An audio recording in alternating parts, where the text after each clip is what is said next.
When I started 20 years ago, all I could say to patients was, you're screwed. Now, when we combine these therapies, there's a way to reduce the amount of plaque that you have. This is an era like we've never been in before. There's a big trip that's happening for you. You're going to testify before the FDA. I'm really excited and honored to be a part of this because it's a unique opportunity to influence what's happening in the industry and to be able to really make a change for the better. The potential here is phenomenal. I don't know any other cardiologists except for ones in functional medicine space that are doing stool tests to look for heart disease and treat it. That's part of the screening process and the treatment process in my patients. And inflammation, we know, is one of the keystones of creating not just atherosclerosis, but arrhythmias and hypertension. So we've got to take a step back, remove that, and look at the whole picture. Dr. Abid Husain, welcome to the Pathway to Peak Performance. So great to have you in, my friend. How are you? I'm doing great, Jock. Thanks for having me. Yeah, thanks for coming all the way out from Boulder, Colorado to be on the show with us today. Super to have you in. We got a lot to cover. We do, yeah. Where do you want to start? Well, let's talk about your charity first. And you selected Charity Water. Oh yeah, great one. Yeah, I love the transparency and accountability, and it's so basic and it's unbelievable that we don't have something as basic as water guaranteed for all of humanity. I mean, this is a foundational project for our health. Yeah, Scott Harrison, who started that charity, is phenomenal. And basically the work that they've done over the years has been just magnificent. And you think about it, you see these stories when he does that presentation of women walking miles and miles and miles and to get water that's just completely contaminated. That's right. Yeah, it's really and the lack of safety that they have when they're going to get the water too. It's just a whole life change for a whole community. It's amazing. They put that well in, everything changes. Yes. Yeah. And it makes us realize it's something we're going to get to. If we have time today, we're going to talk about cardiology today, but maybe when you come back and see us next time, we can talk more about hydration and how important that actually is. But Charity Water is a great place to start. The show is sponsored by Ketone Aid. You're well familiar with ketones and how they actually work, the mechanism of action in the body, what we call the fourth fuel. And nobody better to explain it than you. So what I'd like to do is, would you like to use KE2 or KE4? I'm a fan of KE4. Me too. That's the one I love. Yeah. So here you can see it's a closed brand new bottle. Yep. So if you will take it and you, the doctor, will dose us with the appropriate amount. As we're doing that, I'm going to cover some items. You're originally from New Jersey. That's right. And you grew up in an area that's not far from where I lived in New Jersey at one point in time in my life. I really, I love it in New Jersey. It was fantastic. But you made your way out to Boulder and you're at Boulder Longevity Institute, which is like a mecca for what it is that you do. But you're trained as a cardiologist. That's right. That's right. Yeah. And when we think about it, well, first, cheers. Cheers. Thank you. Thank you. You like to chug it? I do. I'm going to sip it. I like the effect. Gets me zoned in. I love this stuff. I use it every day, 3 times a day.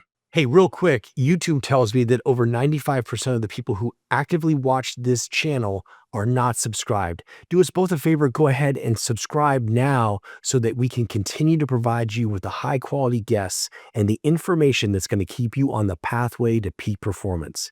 We really appreciate it.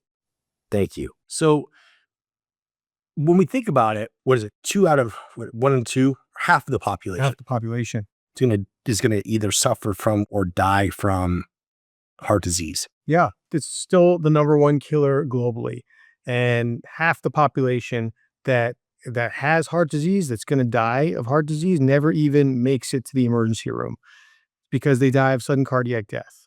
That's a huge percentage of the population that never even knew it was coming and couldn't even get any form of care to help prevent it.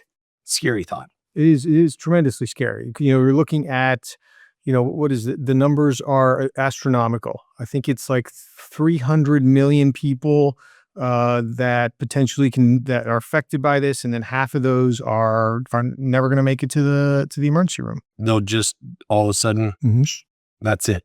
So with that in mind, on the pathway to peak performance for anyone, I think we've got to really think about our cardiac health, our cardio, and what we can do in order to make sure that we're living a life that's going to make sure that we don't wind up in that half of the population. And you've got great news for us today about what we can do to make sure that we stay heading in the right direction. So first things first, today we're going to talk a lot about cardiology, but before we do that, there's a big trip that's happening for you. You're going to testify before the FDA, or you're going to present the FDA on these peptides that are going to be voted on. This is a big deal. That's right. Right. On July 23rd and 24th, the PCAC committee, which is going to give their recommendations to, it's the Pharmacy Compounding Board, give their recommendations to the FDA on whether we can recategorize a certain set of peptides. And then there's a whole nother round later on in the end of the year. And I guess a lot of that will be dictated by what happens here. That's right. This is a pivotal moment. It is. And the clinical experience that a lot of us practitioners have accumulated over the past 10 years or so is valuable for presentation to this committee. We're going to be testifying, or at least presenting, our clinical experience about the safety, the efficacy, and then the data that's out there. The amazing thing is that the committee, or the group that's presenting, has amassed brand new data about peptides. That's new research that's recently been done, as well as old research that's been translated, locked away in different databases that we knew existed but couldn't really get access to. Now we have them, and they're translated, and they're being released for everybody to be able to go through. And when you say translated, that's because they were done in different countries, correct? Yeah. Really interesting. I mean, a fascinating time. The potential here is phenomenal. It is. I'm really excited and honored to be a part of this, because it's really a unique opportunity to influence what's happening in the industry, and to be able to really make a change for the better. I really believe that bringing peptides back to the compounding pharmacy creates safety, and it really reinforces the patient-doctor relationship. I feel like when the FDA doesn't allow the doctors to be able to make a commitment to patients, and make that agreement that we can provide something for a patient that's looking for answers, and trust that we're doing it safely as well as with efficacy. I think that this helps to bring that relationship back. 100%. I think nothing more dangerous today than people using online research chemicals that are really, I mean, you have to question, number one, what are the materials? How is it manufactured? That's right. And a whole litany of other things. Plus, is the COA actually really real? Is it just photoshopped? And then it's like, there's so much crud on the internet, or on YouTube, however you're finding it, or in large language models, that's been picked up by inaccurate information. Yeah. That's been distributed by those companies that are just trying to make money. The question I think really becomes, are you going to be your own physician? Are you going to be the person that you're just making this decision based on information, what you think is right? I mean, how do you get the dosing right? How do you really know? I'm going to say this, and it may be controversial, but I really do feel this is true. The sort of the mills, if you will, of hormone replacement therapy, as well as GLP-1 therapy, doesn't look at the whole patient. It's not like coming to see you, where you get a chance to get a sense of, hey, what am I really dealing with as a human being? We're going to talk about all of it today, but we're going to focus mainly on cardiology today, just because I think that's a great place for us to start. And so forever, cholesterol demonized. That's So right. that's HDL, LDL, and like that seems to be the only metric that most of the time you go in and you talk to your doctor, and they're like, hey, you've got high cholesterol, you should probably take a statin. But I think the great news, and what I know about you and listening to you in lectures and hearing you for as long as I have, you've got a lot more to talk about today, about what people need to know. And then we're going to talk about some things that are really cool, that are new, that can really help people to figure it out. And then what are the forms of treatment that they can Sure. expect thereafter. So let's start with the big cholesterol debate. Yeah, it's the one nail that we keep trying to hammer. And I say we as the cardiologists in conventional medicine. It's not the only thing that needs to be addressed when we're looking at atherosclerosis, what we usually call heart disease. It was the only thing that we could effectively change for decades. And because we had a medication like statins. But the more we look at this, and part of this is seeing what happened with GLP-1s. It's really expanded our understanding of what therapeutic options we have and what the mechanisms of heart disease really are. The mechanisms have been studied for a long time, and we know that it's not just cholesterol. And really, I want to take a step back too, because the dialogue is cholesterol, it's LDLs. What we really need to do is shift it to ApoB. If we're going to talk about a cholesterol-based dialogue, ApoB is the marker that we should be looking at. It's got the most data to support it, and it tells us reliably the amount of particles that are in contact with the arterial wall. That's important because each one of those contacts can be a potential time frame where atherosclerosis can develop, where that particle can get under the lining of the artery and start becoming atherosclerotic.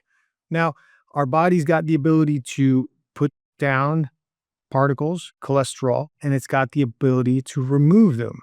That's where the HDL or ApoA1 comes in. So it's a much more complex process than we have given it credit for, and it is much more layered. GLP-1s come into this process where we're looking at receptors on the arterial wall, inflammatory issues, nitric oxide, dynamics on the arterial wall.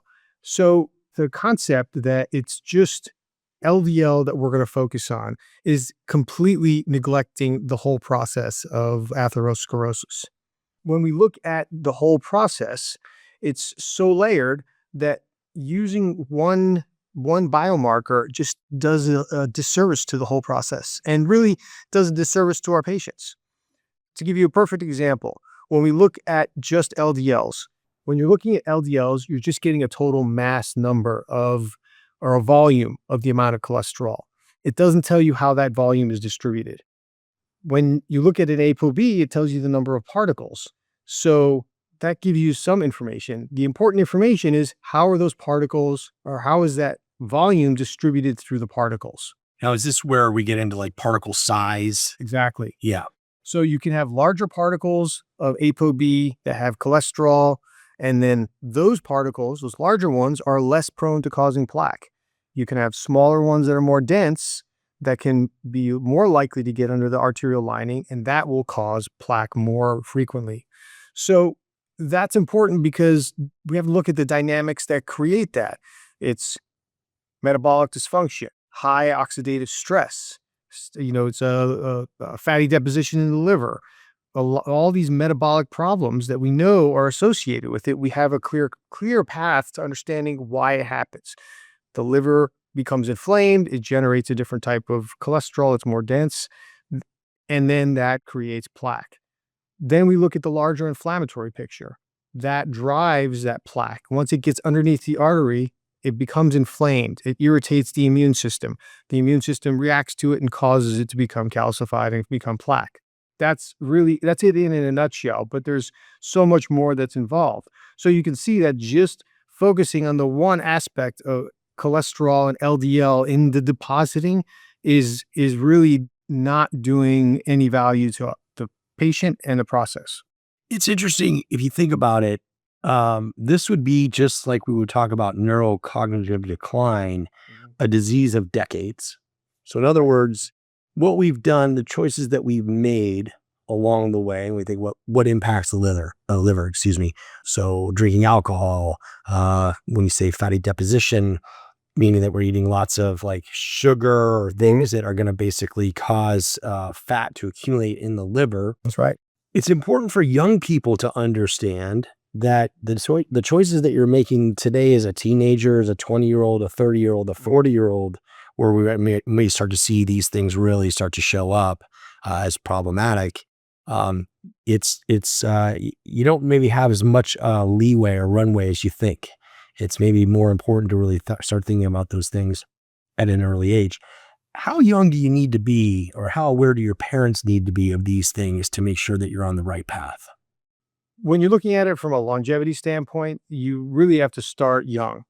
The earlier you start, the better.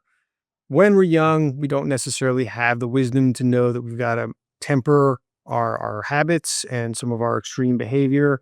But, and when we're young, we want to really experiment. And that's okay because we have the flexibility to do that. We have the hormonal backup. Our system is more resilient. Our cellular function is more resilient and adaptable. It's when we get older that we lose that resilience, that adaptability, and that flexibility. And then we start to get an accelerated increase in risk. Everybody should be checked early on for genetic problems. Easy to check for Lp(a), ApoE genotype, MTHFR mutations. Those are simple, more easily available tests via serum testing. Everybody should know that because it can impact what they're doing from a dietary standpoint and exercise standpoint early on and give them early risk. Do you feel like also is factor V lipase in that same category, that's something that you want to be testing for? Or you're only looking for that if it's hit in your family history? Factor V is less prominent.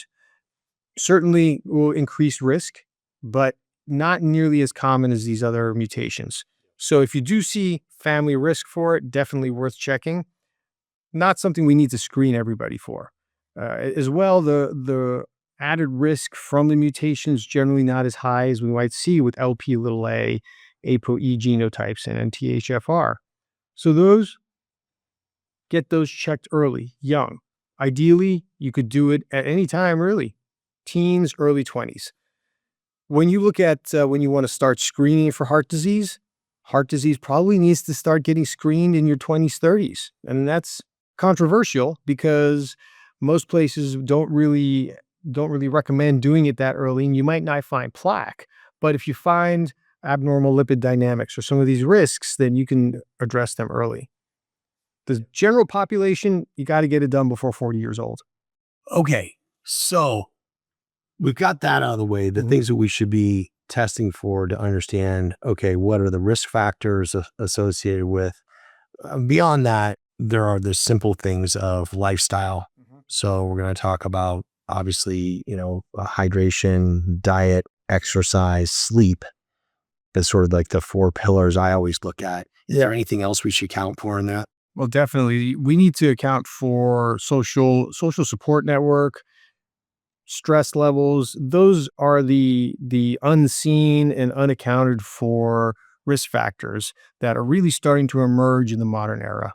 It's really interesting because I just saw you talking about something recently. You were at the Dave Asprey conference, and that was sort of what they were focused on, and that was that the whole social aspect of. And Dr. Richard Lewis Miller, a friend of mine, Richard always says we're living in an epidemic of loneliness and isolation. Absolutely. Certainly started with, the onset of these mobile devices. They're emitting lots of blue light and causing all sorts of problems and sleep disturbances for people, sleep hygiene issues.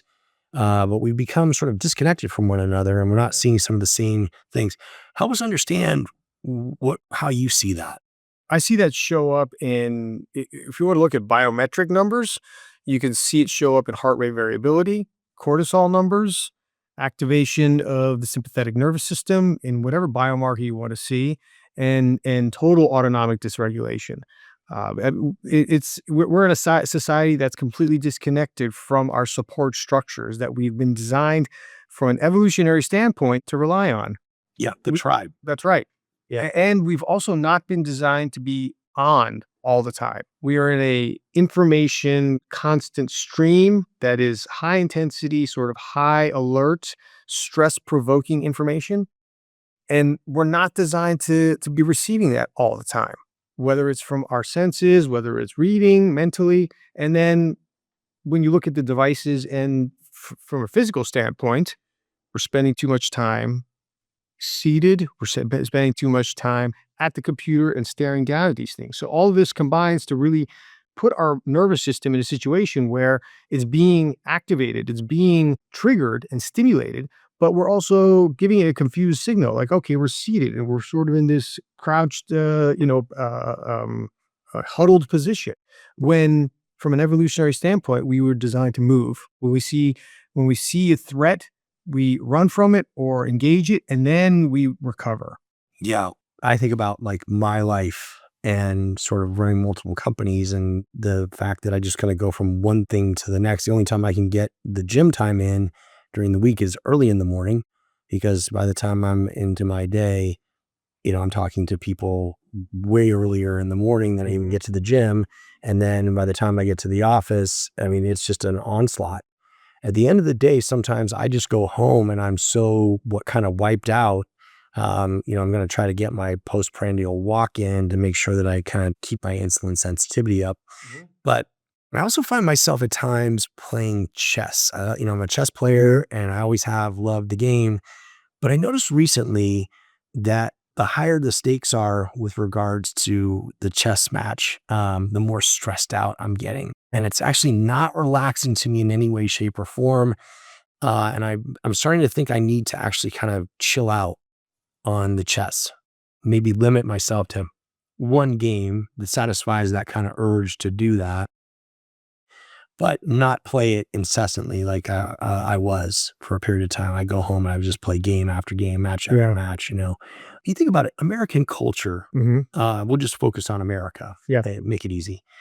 We have this entire structure that socially revolves around things like drinking alcohol, and eating food that may or may not be good for us, and this entire sports culture that kind of exists around all of that. When we take a look at that from a social standpoint, certainly that idea of going to a game with somebody and doing those types of things, going out to social settings where people gather, but there are all these things that are sort of permeate that aren't really great for us.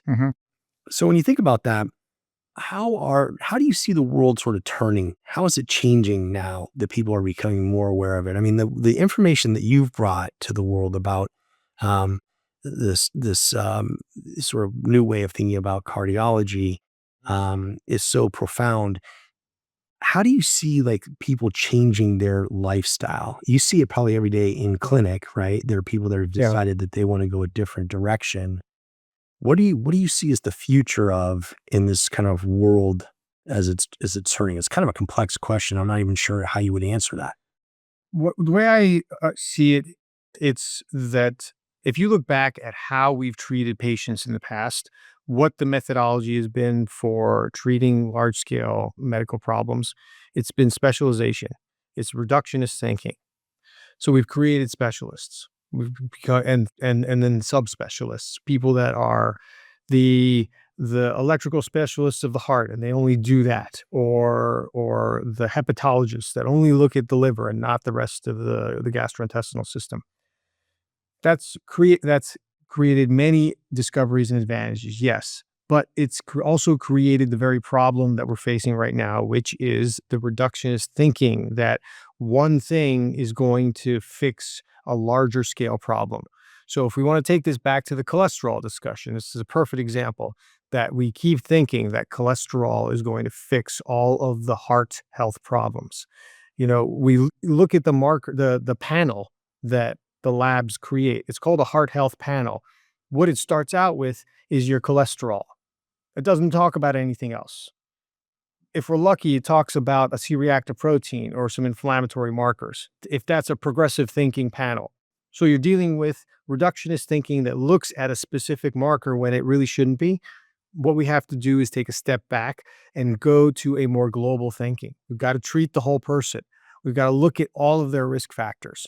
We've got to look at not only the cholesterol, how is it being created? Look at not the cholesterol, but the ApoB, right? See, I'm even being caught saying that too. But look at the ApoB, look at the inflammation, look at the metabolic profile, look at what other vascular issues they might have, genetic issues. Then you got to look at the psychosocial problems. It's a larger assessment of the overall patient health. When I look at patients that are coming in right now, they still ask me, "Okay, what do I do with my cholesterol?" And that's the last thing I'm looking at. I start with the panel just to make them happy and address their initial concerns, but invariably it goes into, what do your hormones look like? What are you moving? How are you moving? What are you eating? How are you sleeping? Those are fundamental questions. What's your gut health? I don't know any other cardiologists except for ones in the functional medicine space that are doing stool tests to look for heart disease and treat it. That's part of the screening process and the treatment process in my patients. And invariably, I find people, even if they think their diet is pretty good, there's going to be some inflammatory issues that we can work on. And inflammation, we know, is one of the keystones of creating not just atherosclerosis, but arrhythmias and hypertension. So we think that there's a singular thing that's going to fix our problems, and then we add up these singular things in a list of supplements and pills. We've got to take a step back, remove that, and look at the whole picture. Yeah, I think that's the beauty of what it is that you do, is getting that, pulling back from the myopic view of this one thing and getting a complete view of what are we dealing with? How do we address this patient from that place that allows us to have the complete picture and identify how do we start to work a plan to Yeah. head in the right direction. All right. So, you said something that's kind of interesting that made me think about, was there one diet that is the right diet? Because we have all these different diets. We have carnivores come up, which to me seems maybe not such a great idea. There's been keto, or it's like, hey, just live on fat. There's the Mediterranean diet. There's this diet, that diet, all these different diets. There's been one doctor, I'm not going to mention his name, but he's been sort of all over the map and has had a lot of press and been, an advocate of one thing at one point, another thing, another point, no to this next thing. When you take a look at diet in the microbiome and the gut, Yeah. what's the one thing that you would say around diet that we should be focused on? The diet that works best for you to keep you from overeating is a diet that this is the one you should be following.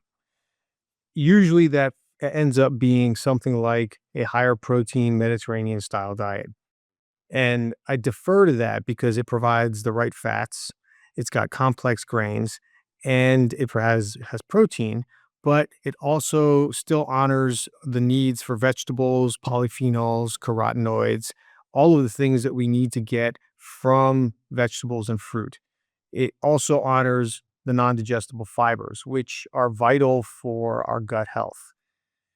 With all the stool testing we do, one of the things that I see most commonly is reduction in the amount of butyrate that our gut makes. Butyrate is vital, not just for gut health, for colonic health, but for brain health. And there's even data to suggest it might help vascular health. So it's the compound that our gut microbiome makes in response to fermenting non-digestible fibers. So that's a foundational thing that we need as humans, as omnivores. If you're going to consume a carnivore diet that doesn't have any fiber, you're lacking some very important foundational things in our diet. And this is, we got to look at this from an evolutionary standpoint. Whenever I have a question about whether what mechanism or what kind of behavioral changes I want to advise my patients to do, I look back to what we would be doing 100,000 years ago, because we're still in that same physiology. So we were a feast and famine creature. We would have the opportunity to make a kill, eat it, feast, store it, and then we would starve. And so we're not meant to have food availability all the time. Or if we're lucky and we had food availability back then, it was a variety of foods that changed with the seasons. And even then, protein wasn't always available. So in that, keeping that in mind, our bodies adapted to that. It created a microbiome that responds to the foods that come from our vegetables, from our fruits, from those polyphenols. So we need those. We need to introduce those. I'm not against keto diets if they're done in the right way and if they're cyclical, if they're phased. Carnivore diet, you got to be careful with, because if you do have lipoprotein little a or ApoE4 genotype, then you probably aren't going to tolerate the high saturated fat very well. For the most part, saturated fat is okay. It's not the villain. But in certain populations, you got to be careful. So that's where the testing comes in again, early on in life. But when we're looking at diet, most people can tolerate it in good amounts. When you're talking about a carnivore diet, you're talking about your whole diet of saturated fat, and that's not a good idea either. So, so I generally recommend a higher protein, low carb diet, or higher protein Mediterranean diet. And then it also depends on the person. If you're an athlete, if you're a professional athlete, then you're going to need a lot more fats. You're going to need a lot more proteins. If you're obese and you're trying to lose weight, then it's going to be a calorically restricted diet. And that's when I might do keto and low carb for a period of time. So it depends on what the goal is and what works for you. As I look at my macros and then micros, there's always this focus on macros, but there's not always a focus on the micros. And I think in the gym world, and I think, I know how many grams of protein I want to get per day. Yep. The quality of that protein, what's the carb amount, what kind of carbs those are going to be. And then certainly the fat, what kind of fat is that? Obviously that's going to come a lot of times from the protein, but olive oil, things of that nature are really high quality. I really try to pay close attention to my diet now. I actually find it difficult to eat out a lot of times now. So it's really kind of tough these days, the more I've learned about what's in the food, this hyper palatable stuff with tons of seed oils and ultra processed stuff that we're just not meant to really eat, has found its way in, and it's got to be having a significant impact on people's cardiac health. Sure. Yeah. And to your point, the more you engage in eating a healthy diet, the less you will be able to tolerate eating out.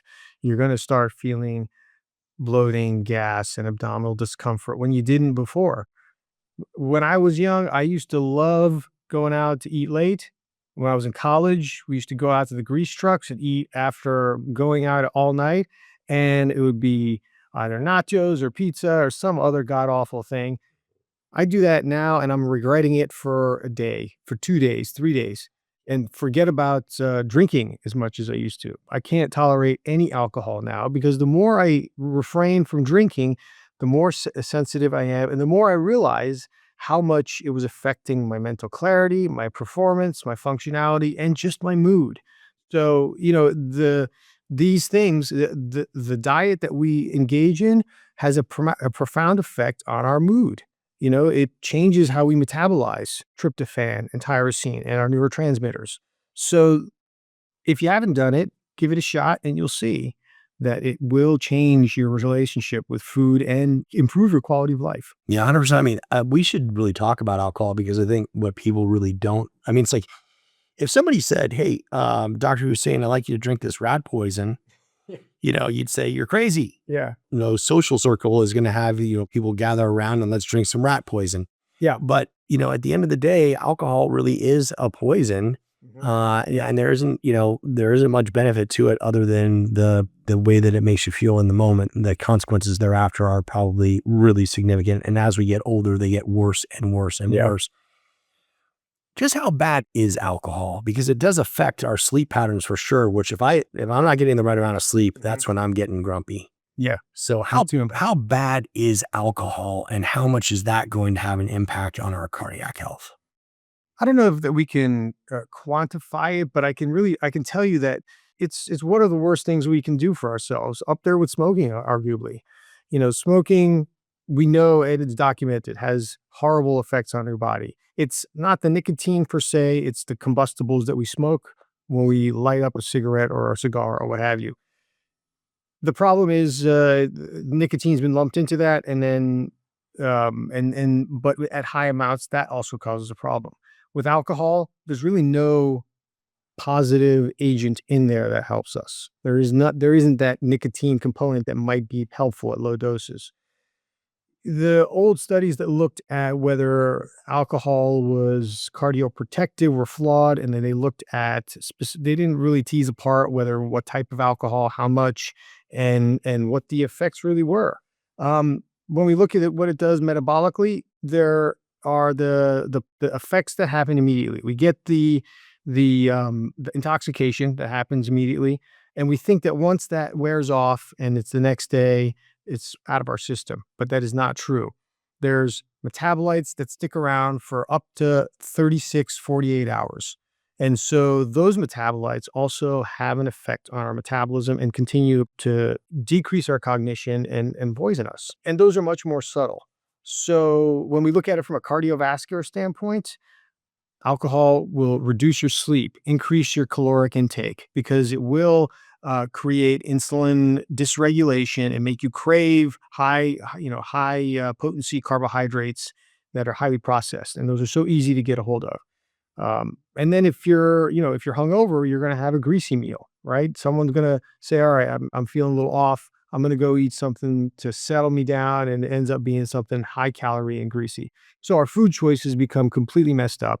Our sleep gets dysregulated. That messes up our cortisol, and it'll take days for that to recover. So there's a lot of downstream cardiovascular effects. Now, our cardiovascular system is very resilient. If you take a hit like that once in a while, once a month, you're probably going to survive that, and it may not have a lasting effect. But if this is a regular part of your life and you're drinking on a regular basis, you're constantly changing your decisions. You're constantly changing your ability to make healthy decisions, and then you constantly are challenging the resilience of your system, and that shows up in higher epinephrine, higher stress hormones, and those tighten down the vascular system, increase the adhesion molecules on your vascular system.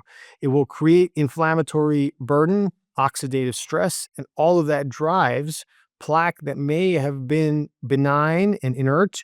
It now becomes active and becomes something that could be more prone to rupturing after you do that for a prolonged period of time. Yeah. So either way you look at it, just not good. Yeah, that's right. There's just all the data is there to support that now that it's like not a good idea. I mean, taking it back to the liver health, looking at fatty liver disease, that's one of the mechanisms we get deposition, another form of inflammatory burden that drives multiple forms of heart disease.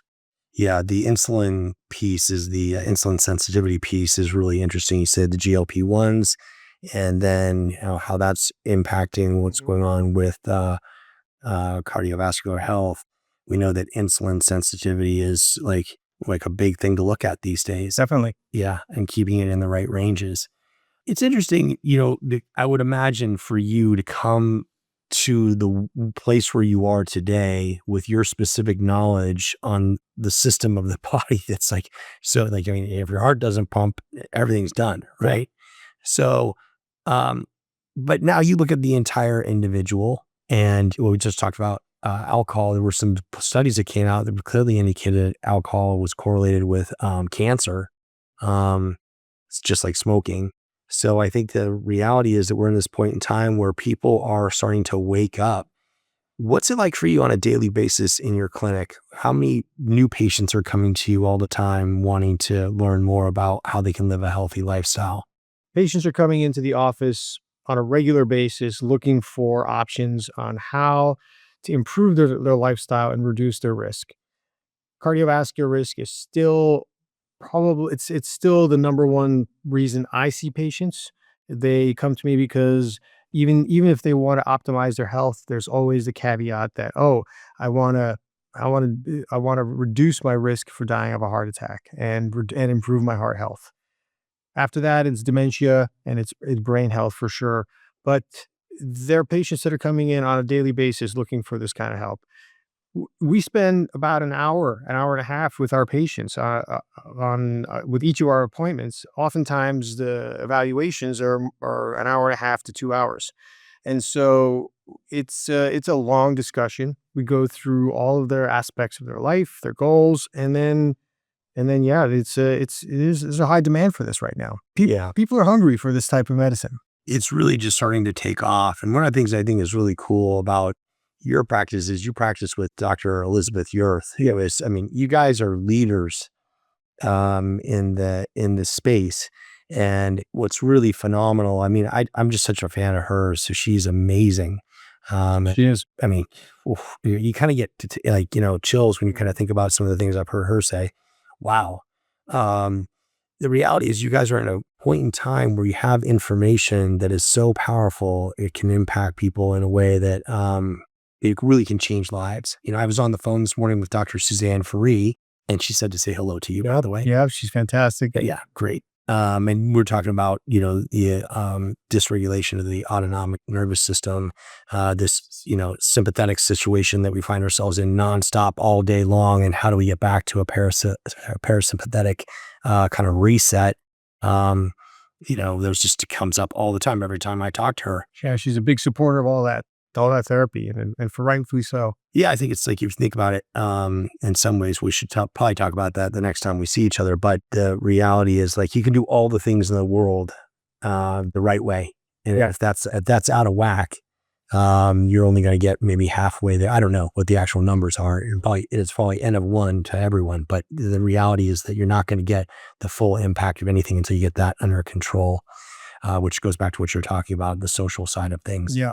All right, I want to cover something that's really cool. You talked about it on Cell to Systems when you're on that show with us, the Cleerly test. Yes. This is huge. I didn't know anything about it until you told me about it, which I think is just amazing. The notion of being able to get a scan. Well, here, listen, I don't want to do a disservice, so let's hear it direct from you. Okay. What is it? How does it work? Maybe we can help the general population who's focused on peak performance understand how does a Cleerly test and why should impact them, and why should they go get one right now? Yeah. The Cleerly test is an add-on test for a CT coronary angiogram. So it's kind of what we lump together when we talk about a CT coronary angiogram with AI processing.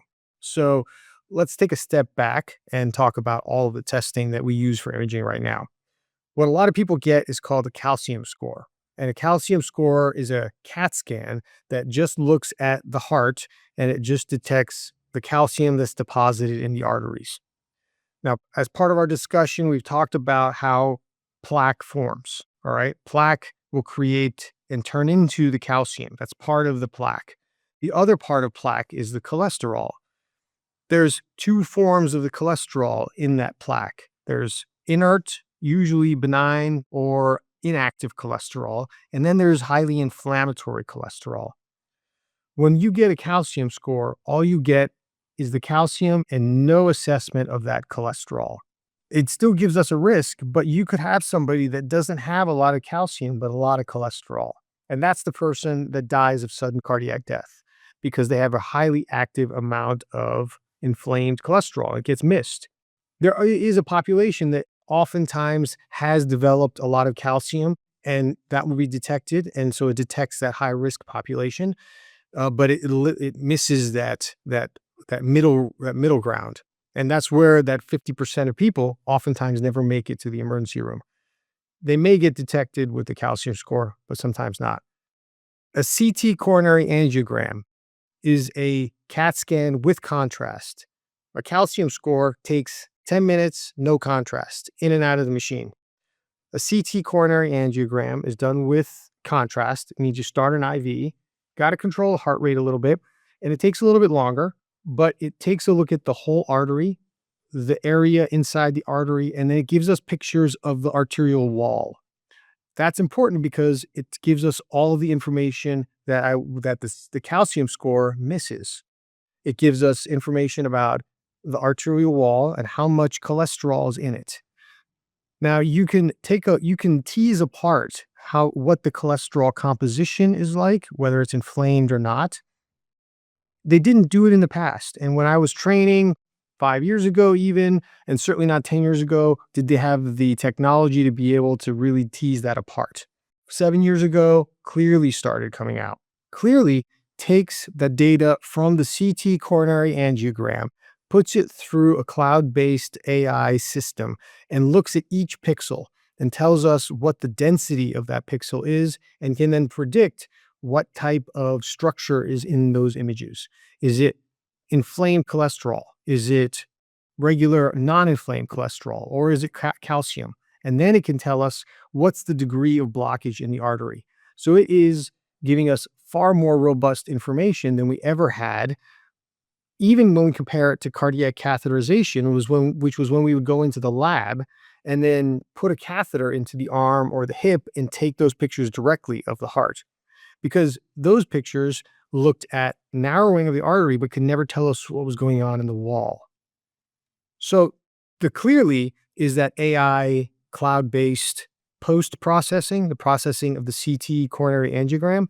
That's an add-on that we can do now. And the better the CT coronary angiogram, the higher quality, the better the Cleerly will be.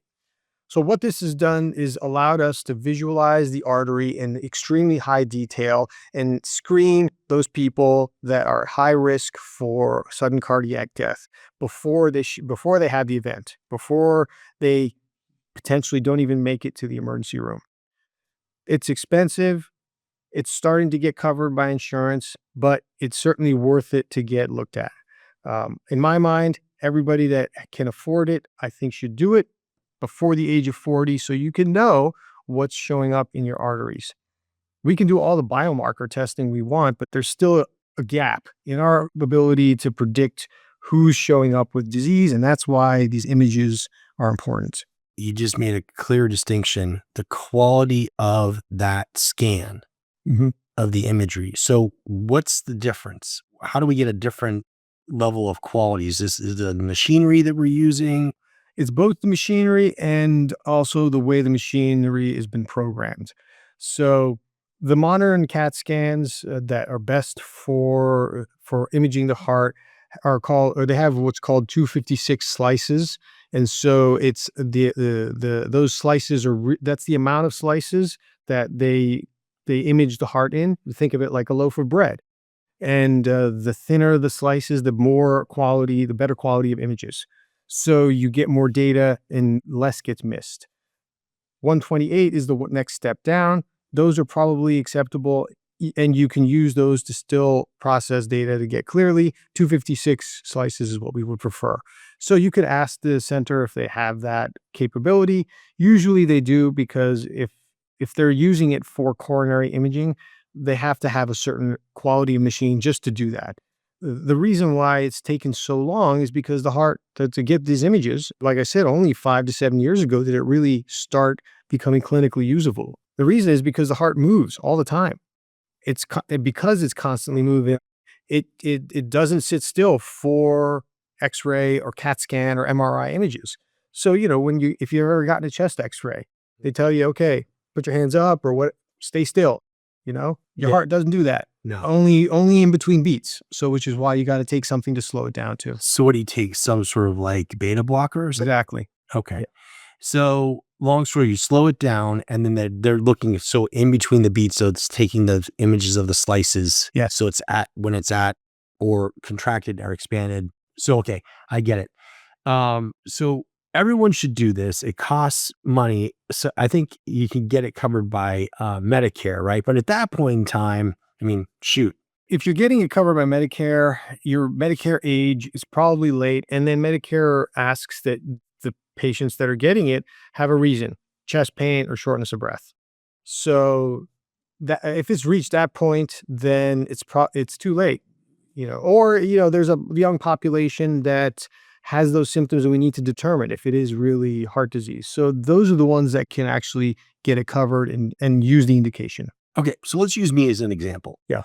Go to the gym, train regularly, living, I think, a pretty clean lifestyle. Not perfect, but I get better and better. I'm getting better and better. The more I hang around people like you, the more I learn, the more I see, the more I go, oh man, it's like this slow iterative process that it's Right. like little, just keep chipping away at it, and you keep going higher and higher and higher on what's acceptable for your lifestyle. Yes. And I think what you said before is absolutely true.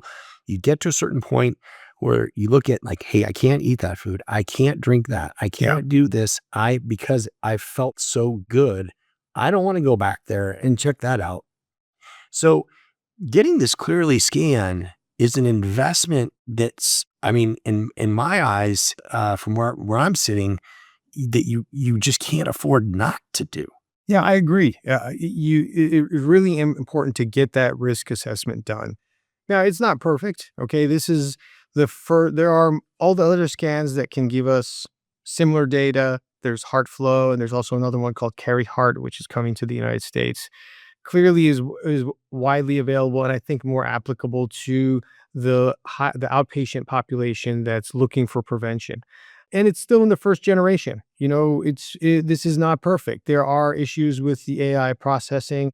There's what's called AI drift, which a lot of folks have complained about with Cleerly. If you run the same scan twice, it will tend to drift to show a little bit more plaque, which is a little disconcerting, but you got to give it that margin of error. All right. And at the same time, if it shows up with a lot of plaque, it doesn't matter if there's a small drift, you've got a problem. You're already there. You're already there. You got to address it. Yeah. And so, we're doing a lot of screening now, right?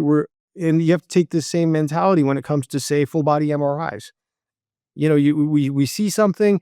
Is it something that needs to be acted on? Is it something that is an emergency or a serious problem that requires judgment? It requires a little bit of guidance from a clinician, and it requires that the patient don't be as anxious about every single disorder, every single thing that's detected, because humans are not perfect, and there's going to be some irregularities in each human. Yeah, you gotta stay calm. That's right. Through the whole thing, which is sometimes hard to do, especially people who are prone towards being anxious. And we know that there's a huge, massive population of people who are on SSRIs and anti-anxiety medication.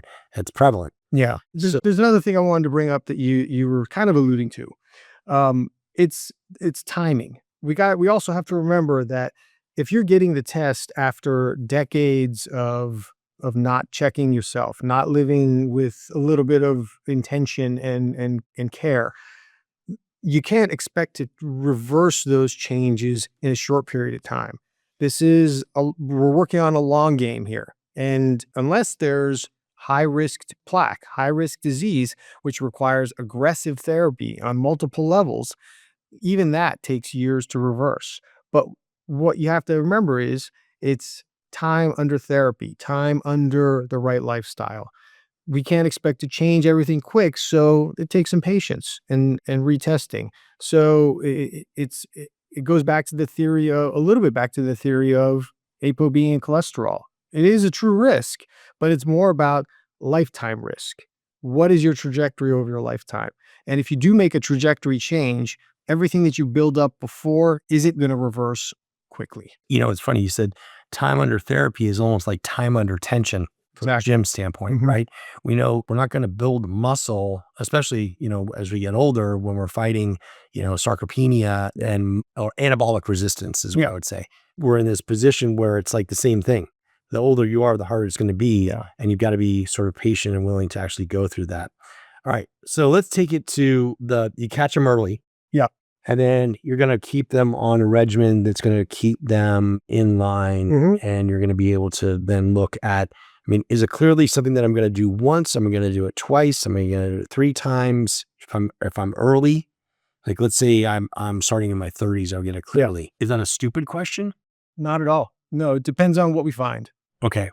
If, say, I find you in your 30s and you wanted to get screened, we do a Cleerly scan and it shows minimal disease, I don't need to do one for 5 years at least. Assuming that we've managed your lifestyle risk and we've got baseline markers that I can track, if there's no major issues, 5 years. And then there are ways to check in intermediate 5 years. You can do what's called a carotid intimal medial thickness. Check the carotid arteries. That's cheap, and you could do that at the same time as getting a Cleerly scan, and then correlate the two. The studies show that the carotid should give us a good correlation with what's going on in your coronaries. It's not directly correlating, meaning I do see patients that have discrepancies. So that's why I like to get both. But when you get both, I can correlate what's going on in both those arteries. This is easy to screen. It's an ultrasound. It's cheap, and we can do it annually if you wanted to. We can track that over time and then delay having to do a CT coronary angiogram. So in somebody that's healthy, it's probably a one and done test for a long time, minimum of 5 years. If we do see some plaque and we're making some changes, we reduce that to maybe 3 years, and we can still use the carotid intermedial thickness testing. If it's stable, maybe we push that out to 5 years too. If you have aggressive disease or if there's high risk disease, then we're looking at a lot of changes and something we want to track regularly. A lot of medications as well. 2 years, maybe even a year if it's high risk. So it really depends on what we find. Let's imagine you get me. Mm-hmm. Okay. So I've never tested any of the stuff that you've talked about. Yeah. So I've never tested those things. I've never had it Cleerly. Yeah. So, I know it's terrible. And that, the last time I saw you, I was like, oh man, I got to do this. And so I started to investigate it immediately. All right. But the reality is I'm probably going to have to come see you because that's the way it's going to have to go. One of the things I wanted to ask you is, let's imagine, I'm not going to freak out, by the way. Let's imagine it's bad. It's bad. Yeah. And you're like, dude, you're the guy that's going to be never going to make it to the emergency room. You're going to be training in the gym one day and you're going to keel over and die. Yeah. That AED on the wall over there, is that what it is? AED? Yep. That's not going to do anything. That's not going to save you, right? So Bad. what do we do then? What's when it's really bad? Yeah. How do you handle that? Well, I try and calm the patient down first. I try and calm you down. There's a lot of treatments that we would have to start, where we're looking at different ways to mitigate the inflammation. All right. We're looking at ways of lowering the ApoB. So it's going to be multiple therapies for that to help reduce the risk, help your vascular system start to be able to remodel itself, reduce the inflammation, and change how your metabolism is depositing and progressing, advancing that plaque. What you do is you give them the precautions. You let them know. I'd let you know that if you're having chest discomfort, if you're feeling short of breath, if these are the things that are even close to suggestive, then go get help. We also need to do physiologic testing. There's a difficult in-between space when you have plaque that's not exactly enough to decrease the blood flow, but it may be highly inflamed and reactive. That's the really high-risk patient because they feel great. They're exercising. They don't have any limitation, but they've got that thing that's a ticking time bomb. Yeah, it breaks loose and boom, you're dead. Yeah. And so that's what we want to check with the Cleerly, because there are things that can be done, and it's a multiple amounts of medications and supplements. And then there's frequent follow-up to see what the biomarkers look like. There's something that we can track if you have that much risk. It'll show up on your biomarkers, and we can track how that's reversing. Yeah. The reason that I asked you this question is it sounds self-serving for me. And in some ways, me, I always call it like it is. Yeah. I definitely wanted to hear from you that piece. Yeah. But the real question is for the listeners. We have a wide range of listeners and viewers on this podcast. We reach a lot of people. There are a lot of, we're in the tech community. So there are a lot of, people in the tech business, and AI is booming, and we develop AI technology. And so I know about drift and hallucinations and all that sort of stuff, right? So we have this younger group that I'm trying to hope that they will take action. You have the money, so let's take action. Let's get after it. And then there are the older folks that have been around that are tech veterans. And what I'm hoping they'll hear from this is do it now, find out what you're really dealing with. Don't put your head in the sand and hope that it's okay. Because there actually is something that can be done. I think we Absolutely. all wondered, right? Mhm. Holy smokes, what can I possibly do? And is it too late for me? Yeah, What I think I'm hearing from you is it may be really bad, but it's probably not too late. that's right. And even if it is bad, you can get a stent. You can get something done that's relatively non-invasive or not. It's an interventional procedure, sure, but it's not open heart surgery, and it's not the end of the world. And it can definitely save you from having symptoms. But unless you have symptoms and that blockage is significant, meaning greater than 70%, because that's the cutoff usually. When we look at hydrodynamics in the blood vessels here, it's got to be more than 70% blocked for it to really impact blood flow, even at exercise. So you could have from 70 down to 40, and that range is where we start to see that risk happen. Yeah. So you can get a stent put in, and that's not the end of the world. But the amazing thing, and what really excites me about cardiology right now, is that we are in an age like we've never been before. We're talking about like space age types of treatment that we feel like we have at our disposal right now. There are so many medical tools that we never had before. And I'm talking about when I started 20 years ago, the only thing we had was aspirin and a statin.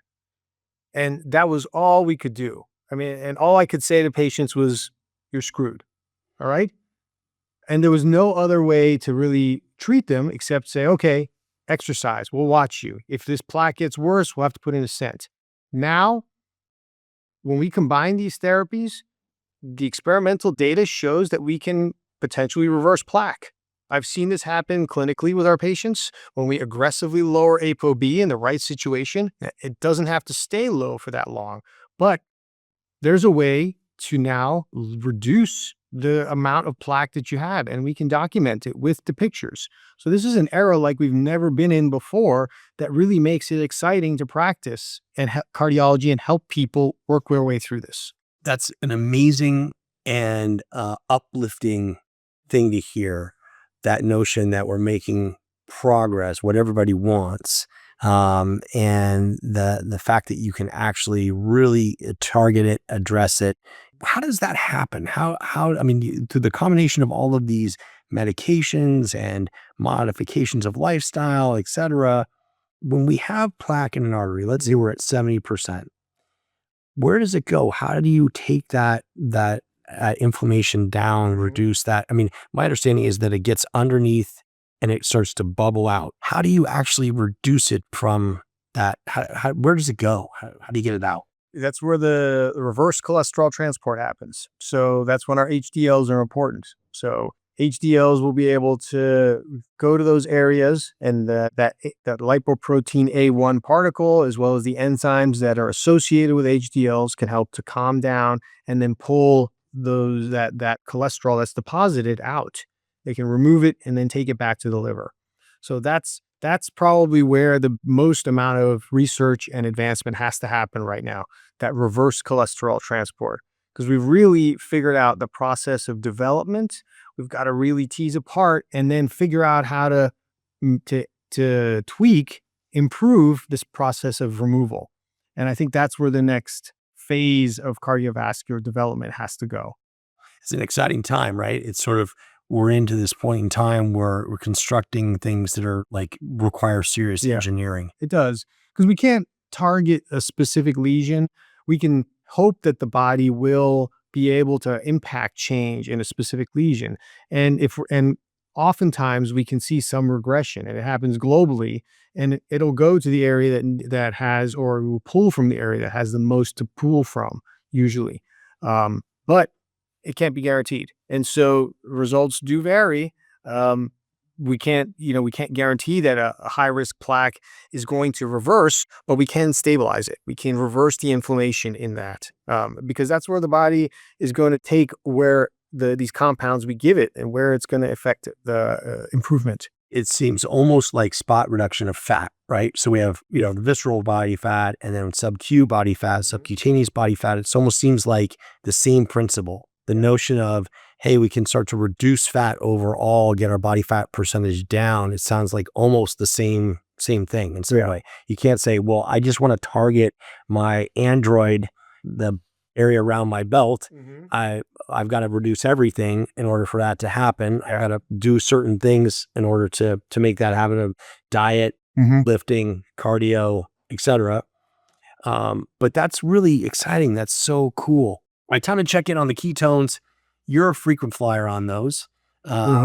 How do you use them, by the way? I'm just curious really quickly before we go too much further. Do you use those pre-workout? Do you use those? It's multi-use. I have a steady supply of ketones at home, and I will use them for a lot of different processes. So yes, in the morning when I get up, I have my coffee. I love my coffee. It's my ritual. I love the taste of it. But I will also have a jug of water, and in that has ketones. And that's my pre-workout. It gets me awake, gets my brain going. And one of the things that I do in the morning is I do something that's non-medically related, something creative, work on an instrument or do something like that, do some reading. It perks me right up so that I'm dialed into that and I get the most out of that. And then I hit my workout. If it's a heavy workout, then I'm going to do it again afterwards.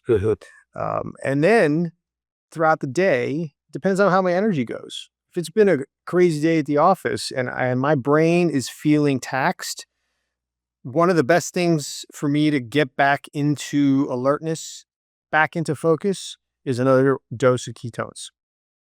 I can do that, maybe mix a little creatine with it, and bam, I am ready to get back into it. Because mental processing is very different than physical processing, and ketones help both. Really true. So I have a protocol that's personal to me that is very similar to yours. So I get up in the morning, I'm taking water, and then EAAs. I like the Perfect Amino. And so I take those with ketones pre-workout. And then I get a little caffeine in, which I tried doing it without caffeine. I tend to just like the caffeine with the ketones. It works better for me. And then mid-afternoon, going to use those again, just kind of like keep me going. And then at night, I like to take them before I go to bed. That's right. Which is really interesting. They're anti-catabolic, obviously, but they also have an effect on GABA, right? That's right. Yeah, improving deep wave sleep, right? Right. Yeah. So since I've started doing that, I found that things are just much better for me in my sleep. But you got to take a really small amount, right? Yeah. You can't take like the regular dose because otherwise you're going to be kind of like energized, right? That's right. Yeah. So, Dr. Husain, it's been a pleasure, and every time I see you, I'm just like, you're just a pleasure to be around. The one thing I would say, thank you for coming. One thing I would ask you, you have so much more to share than just the cardiology portion. Your practice is way beyond. I know your panel is really full. It's hard for anyone to get in to see you. So there's some other things I'd like to talk to you about in the future. I'm wondering, tall order asked you to come back, but would you come back and visit with us and have another session so that we could talk more about these things?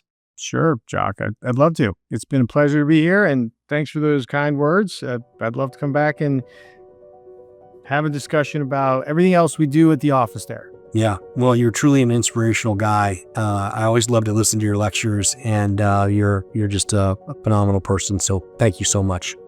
Thank you.